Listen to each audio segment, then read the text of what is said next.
This is a News Center 7 special presentation. Domestic violence, stopping the cycle. Something surprising is happening in our area. With a tough economy, many people are staying together, but experts fear more people are staying in violent relationships. Hello, I'm James Brown. I'm Cheryl Mcqueary. They fear more people are staying longer and waiting to seek help because of worries they can't support themselves. And over the next 30 minutes, we'll investigate domestic violence right here in the Valley. Let's start with men and women who see the violence firsthand. All these different faces, but each has a common connection. Police say they are all domestic violence offenders. In this small, windowless office on the second floor of the Dayton Police Department, we see a lot of victims. Two soft-spoken, mild-mannered police detectives stay extremely busy. Our numbers are very, very high. So high, these two work full-time fighting domestic violence. We see a lot of victims, a lot of suspects, later a lot of defendants, a lot of broken families. Every day, Detective Vi and Detective Justin Hayes' days start at 7 a.m. And each morning, they have new cases to investigate from overnight. March the 1st through probably about September, we are busy, but it's like clockwork. March the 1st starts it. In 2009, the Dayton Police Department says it received about 18,000 calls related to domestic violence. Of those, there was enough evidence to investigate about 4,500 of them. In the majority of the cases, I think the victims, they don't really want to prosecute the people that they love or their family members. They just want the violence to stop. And every day, these detectives see an ugly side of what so many victims and batterers think is just a part of love. How does the community better fight this problem? I think that we have to make sure that we enact a community-wide stance, that there is zero tolerance for it. That's how they're dealing with George Hunter. After pleading guilty to violating a protection order in January, detectives say he violated 2 more protection orders, harassed, even threatened the victim. So they arrested him again. Hunter, just have a seat on that wall over there. The average victim is assaulted somewhere between 7 and 14 times before the first time police are called. We hit the streets with the detectives. They have arrest warrants for men wanted on felony domestic violence charges. They're looking for Michael Kincaid. Dayton Police? But no luck. Where are they staying now? I don't know. They had that place down there on Garland. So detectives go to Garland Avenue in Dayton. But now a different family lives here. We have information now that he's been gone only about 10 days. From there, officers surround a house on Huffman. This is where the suspect's brother lives. Detective Vi, Dayton Police, we're looking for Michael. Everyone in the house says Kincaid is not welcome here. Yet, that's not the way investigators see it. So we believe it's probably still a good address. We'll be back here to say hi. But later in the day, officers driving downtown spot Kincaid and arrest him. Hey, man, get out of my face. Turn your camera on. And he's not happy to see our camera or the questions we have for him. Are you under arrest for domestic violence? Nope. Ain't under arrest for nothing. They want Kincaid because they say he slammed a small child's head against a woman's face. What about what you're accused of doing to your girlfriend? Man, look, if you knew the whole story, you wouldn't even be here. Well, here's your chance to tell the whole story, Michael. Less than an hour later, police say Kincaid admits he is indeed guilty of domestic violence. Experts tell me there are also societal perceptions to overcome in trying to eliminate domestic violence. One of those perceptions is that some people see women as second-class citizens or even possessions. And then there's the thinking that when violence happens in someone's home, it's their private business and not a matter for public scrutiny. The man driving the semi and being hotly pursued by more than a dozen police cruisers is Alan Branscom, a 43-year-old father of 3 whose wife had recently left him. I just got to the point where I couldn't take it no more. She says her husband's drug and mental problems had started a dozen years earlier, causing their relationship to deteriorate. There was a lot of emotional and mental abuse throughout the years, but he had never laid a hand on me. That is, until September 18, 2009. Before the police chase, Branscom had offered his estranged wife a ride to work. On the way there, she says, the car died, and he suddenly punched her. And he started saying, this is your day to die. He pulled out a hatchet and started beating her with it. I rolled out onto the ground, and he jumped on my back and started beating me in the back of the head. Somehow she was able to get up and run, only to turn around and see him driving the car straight toward her.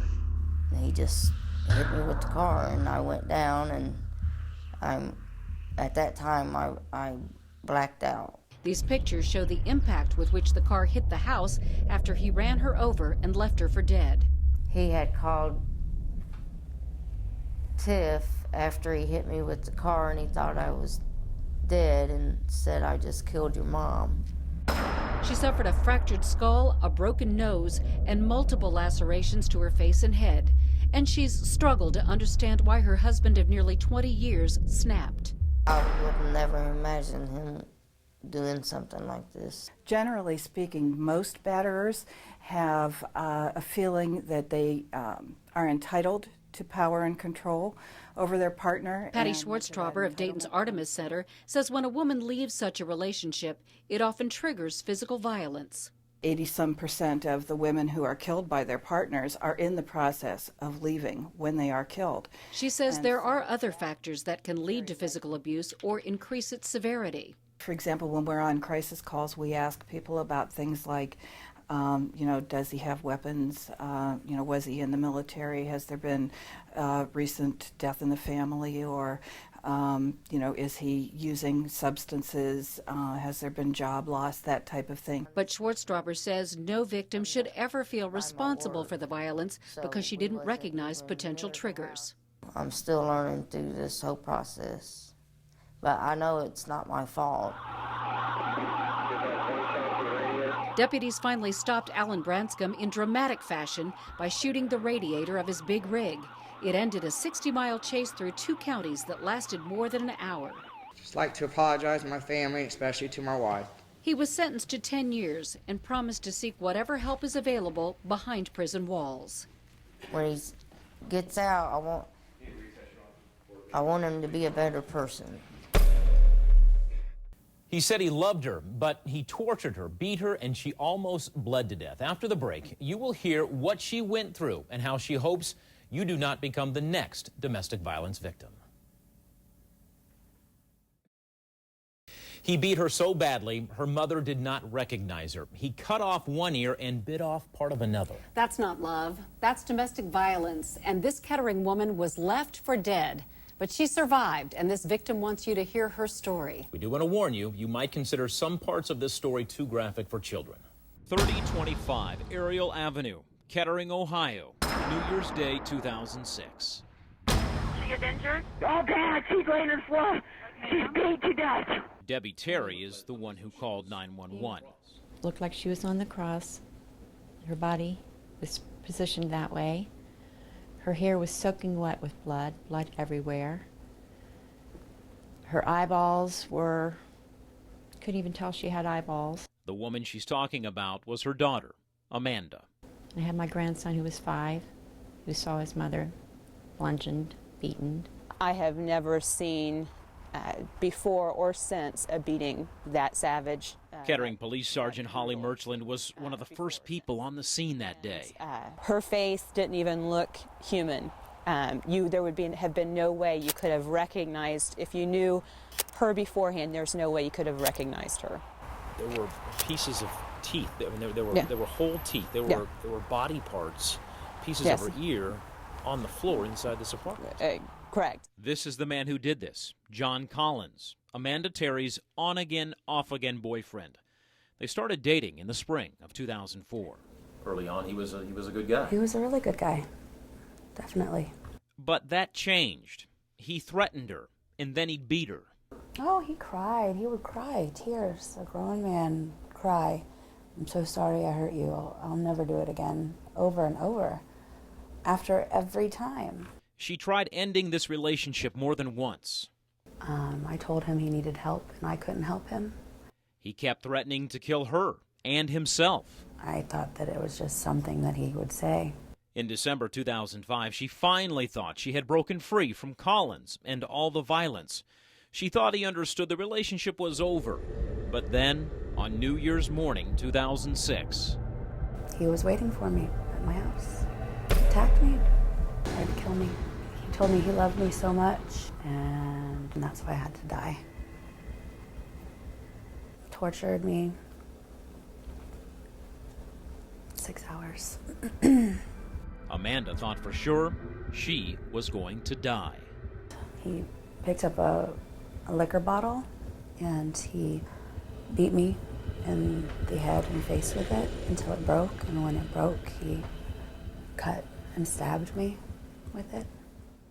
To take a bottle, ram it in someone's mouth, and turn it like a screwdriver. That's what he did to her. Correct. It was, like I said, it blew my mind that day, and it still continues to amaze me to this day. Beating me, torturing me, mutilating me, raping me, drugging me, with the intent of killing me. This is police crime scene video of inside Amanda's apartment. This is where doctors say Amanda lost between 12 and 15 units of blood. The body only holds 18 units. During the attack, Amanda's mom, Debbie, showed up at the apartment with her 5-year-old grandson. While Debbie banged on the back window demanding Collins let her in, he ran out the front door. I had to get in. I knew that it was my job, my duty, my place to be there at that time. It was destined to be that way. But had I not been, she would have been dead. She and her grandson went into Amanda's bedroom. I saw handprints of blood going down the hall, but I never expected to see what I saw. Police chased after Collins' car, going 70 miles an hour. Eventually, he crashed on Far Hills Avenue in Oakwood. Officers had to tase him to get control of him. I just try to live day to day. And today, when Amanda looks in the mirror, I see someone who is broken, but not broken down. I see someone who's been through more than anyone should have to go through. And I see a survivor. she hopes by sharing her story, this inspires other women caught in violent relationships to get out. It can and will progress, and unless you do something to help yourself, this could happen to you, and it doesn't always end up for the best. John Collins refused our request for an interview. The state will let him out of prison in 2017. Do the children of battered mothers end up in abusive relationships when they grow up? Next, we'll explain what some local experts are doing in our community to help stop the cycle of domestic violence. A brand new Ohio law will soon protect teenagers who are victims of what's called teen dating violence. That's when teens, mostly young girls, are abused by current or former boyfriends. And our Jim Oddie talks about how the new law has backing from people who say the problem is growing and becoming even more violent. We're here in the Five Oaks neighborhood of Dayton, along with one of the organizations here that works on this issue with local teens, talking about teen dating violence. This is Elizabeth's New Life Center, a group that teaches teens about healthy life choices. They say teen dating violence may at first appear to be harmless. You know, a little flick of the finger, a little push. Next thing you know, there's punches going on. There's people that, you know, are hurt and black eyes and bruises and stuff, and that's where we've got to put a stop to it. Under this new law, for the very first time, a teenager can seek a protective order from a judge to keep a former or current boyfriend or girlfriend from having any contact with them. Violators could be arrested. Passage of the State House came after a Toledo teen was killed by an ex-boyfriend. Other teens testified about how their friends and family were being abused. My family member was actually attacked by her boyfriend during high school, and he was a stalker, and he was crazy, and he did all these things to her. Kettering State Representative Peggy Lehner is a co-sponsor of the bill. She says lawmakers gave it their support to protect teens, just as the system now protects adults. I think if it helps break the cycle of domestic violence that is a much larger problem than most people are aware of, then it's a good opportunity to do it. And as the governor is signing this bill, putting it into law, making it effective come late this spring. Experts believe teens often repeat violence they've seen in family relationships. So how do you stop the cycle of violence? There's a special program in Dayton helping children who have seen too much. What might appear to be innocent child's play could actually reflect the sobering experience of having witnessed domestic violence. They suffer the same fears I do every day. They just can't express it like I can. Renee left an abusive relationship, but worries about the lasting harm it might cause her 2 young children. Not only did they witness a lot, I mean, at night after they go to bed, they'd hear it. To break the cycle, it first starts with talking. Karen Mcqueary is a Safe Start child therapist who works with the youngest victims of domestic violence. I actually go out into the homes and do therapy with children ages 0 to 6 who have witnessed or experienced domestic violence themselves. Karen tries to reduce the symptoms of domestic violence in children. She says babies might be irritable, cry a lot, and suffer attachment issues. Older children might exhibit clinginess, nightmares, developmental delays, especially delays in speech, and regressive behavior such as thumb-sucking. Having these kids draw pictures helps start a conversation about what they've seen. And in this picture, the family of 4 is all sitting there eating dinner, and these little dots that you see are food being thrown across the table because Dad didn't like what was for dinner. Another picture drawn by a preteen girl shows her and her sister locked in a bedroom with their battered mother. The younger one is sleeping because that's how she coped with it most of the time, is she would choose to sleep through it. And then this tween, the older one, it says, "Mommy, I'm really sorry that he hurt you again." Karen helps non-abusive caregivers like the mother in this drawing provide a safe and stable environment for their children. Because you can't begin to heal until you feel safe. Renee is optimistic the therapy has stopped the cycle of violence with her own children. I would hope, like I said, leading by example, that my children will see that it should never, ever happen. And she hopes it's helped them regain the happy childhood that every child deserves. After somebody's convicted of domestic violence, we look at what sort of treatment they get and see if it keeps them from reoffending. And the experts will have step-by-step advice on the safest way to get out of a violent relationship. Stay with us. Recently, a woman told me she thought her daughter might be in an abusive relationship. And if her daughter wound up with a split lip or a black eye, it was bad, but not the end of the world. But domestic violence experts say it's that mentality that has to change. Batterers convicted of domestic violence in Dayton Municipal Court are almost always ordered into domestic violence counseling. It's called Stopping the Violence Program, and we get exclusive access to one of its classes, seeing how it treats the abuser. One after another. My name is Mitchell. They file in. My name's Mike. Each man could easily be your next-door neighbor. My name is Robert. They come from all over the city. My name is Pedro. And as different as their jobs, families, and lifestyles may be, my name is Anthony. They all have one ugly thing in common. My past violence was choking, smacking, and pushing to the ground. My past behavior was emotional abuse. This court-ordered class runs 6 months. These batterers meet as a group once a week for 90 minutes. Battering is a pattern of behavior. It doesn't happen just once. The thinking that leads to violence. Donna Pierce started this program here in Dayton 20 years ago.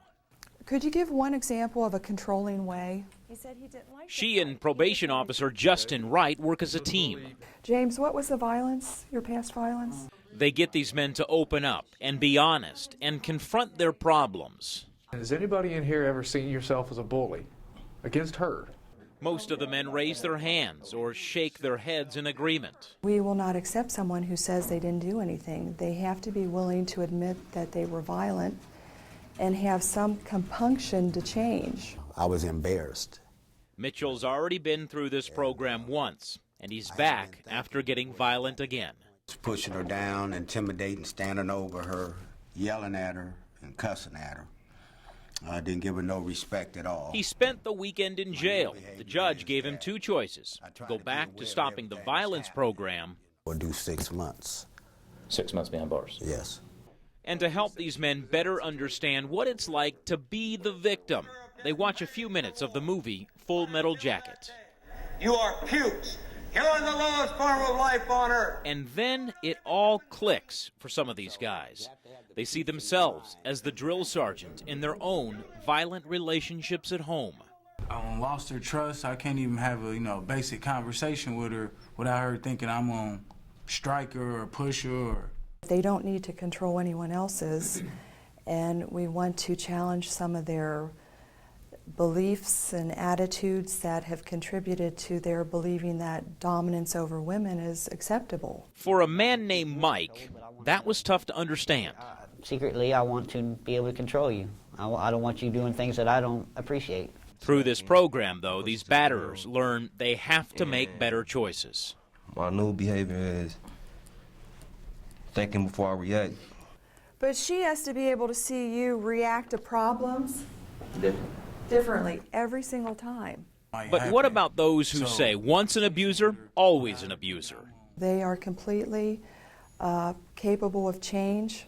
All it takes is motivation and a program like this to help them. And as tough as it is to bring their domestic violence out from behind closed doors, these batterers say it sure beats being locked out and not getting any help at all. Donna Pierce says about half the men who start this 6-month program do not stick with it because of the rigid standards and wind up back in front of the judge. Some are allowed back in the program, but others oftentimes wind up in jail as part of their sentence. It is a simple yet alarming statistic. 1 in 4 women will be affected by domestic violence at some point in their lives. What's not so simple is getting out of an abusive relationship. Victims worry about disrupting their children's lives, how they'll pay bills, and of course they fear for their own safety. Not long ago, Susan decided it was time to leave her live-in boyfriend after years of emotional and physical abuse. From being hit in the face, to being thrown across the room, choked, kicked. She knew she had to get out, but didn't know how to do it. You worry about your car situation, you worry about your groceries, you worry about your bills being paid. Getting out, say those who work with victims of domestic violence, is much more difficult and dangerous than just packing a bag and walking out the door. The violence tends to escalate significantly at the time of leaving. Patty Schwartztrauber is the executive director of Dayton's Artemis Center, where sheer numbers show the magnitude of the problem. Artemis served nearly 9,500 victims of domestic violence in a recent 2-year period, some who were trying to leave the relationship. The first piece of advice? I would say the biggest thing is to not tell the batterer that you are planning to leave. Next, the most important number for victims to know is 222-SAFE. It's a 24-hour domestic violence hotline. On the other end, hi Kathy, nice to meet you. Advocates like Kathy are ready to help women come up with a confidential plan to leave safely, giving specific advice on what to take with them, including money and documents. There are certain things that we're not able to talk about on television because we certainly don't want to endanger a woman who might be accumulating those things. The safety plan would include telling one trusted person and help with issues like arranging child care, handling finances, and paying bills. And in some cases, we would help them to seek the services of an attorney. Women and their children leaving an abusive relationship can stay here. This shelter is run by the Dayton YWCA. It is so confidential, I can't even tell you the location. If you have a mother with one small child, they can share this space. The shelter can house up to 20 women and scores of children at a time. Last year, 250 women and as many children stayed here, some for up to 60 days. The shelter has a kitchen where meals and snacks are provided, a family room where kids can play and watch donated movies, and a staff that is upbeat and welcoming. We're happy to see them. That the situation itself may not be the most exciting or a happy situation, but we're glad that they made it to a safe space. Okay, good afternoon. Today is January the 20th, 2010. Those who fear for their safety can also come here to Domestic Relations Court. It costs nothing to file a petition for a civil protection order that can last up to 5 years. Are you fearful that his actions will be continued and cause you additional physical harm? Last year, more than 1,700 people sought civil protection orders in Montgomery County alone, the vast majority of them women seeking protection from their partner. It's a very simple process. It's effective. Most respondents respect it. Remember Susan? She was able to overcome her fears and get out. Yeah, when I left, I had nothing. And she says other women can do it too. I tell them to get out. Life will be better. sometime or another it will get better. If you are in a violent relationship and you're thinking about leaving or you need to talk to someone, don't hesitate to call that hotline number 222-SAFE or 222-7233. Almost 1,000 people call that hotline every year, some of them multiple times. Our goal is to help you and your loved ones leave a violent relationship as safely as possible. Thanks for watching.